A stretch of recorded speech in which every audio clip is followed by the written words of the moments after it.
ಎಂಬುದಾಗಿ ಈ ಸಂದರ್ಭದಲ್ಲಿ ಹೇಳ್ತಾ, ಈ ಸಾವನ್ನಪ್ಪಿರತಕ್ಕಂತಹ 30 ಸಂಖ್ಯೆಗೂ ಮಿಗಿಲಾದಂತಹ ಜನಗಳಲ್ಲಿ ನಮ್ಮ ಕರ್ನಾಟಕ ರಾಜ್ಯದ ಸುಮಾರು 3 ಜನ ಇದ್ದಾರೆ ಎಂಬುದಾಗಿ ನಾವು ಕೇಳಿದ್ದೇವೆ. ನಮ್ಮ ರಾಜ್ಯದ ಜನತೆ ಅವರೆಲ್ಲರೂ ಕೂಡ ನಮ್ಮ ಒಂದರ್ಥದಲ್ಲಿ ನಮ್ಮ ಬಂಧುಗಳು, ನಮ್ಮ ಕುಟುಂಬ ಇದ್ದಂತೆ.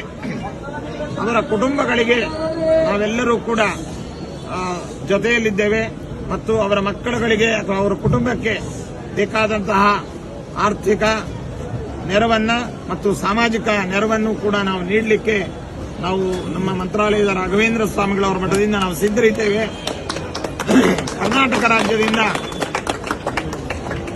ಅಲ್ಲಿಯ ಉಗ್ರರ ಅಥವಾ ಅಲ್ಲಿ ಹಿಂಸೆಗೆ ಒಳಗಾಗಿ ಸಾವನ್ನಪ್ಪಿರತಕ್ಕಂತಹ 3 ಕುಟುಂಬ ಸದಸ್ಯರುಗಳಿಗೆ ತಲಾ 1 ಲಕ್ಷ ರೂಪಾಯಿಗಳನ್ನು ನಮ್ಮ ಶ್ರೀಮಠದ ವತಿಯಿಂದ ನಾವು ಅವರ ಕುಟುಂಬಕ್ಕೆ ಈ ಮೂಲಕವಾಗಿ ನಾವು ಘೋಷಿಸ್ತಾ ಇದ್ದೇವೆ.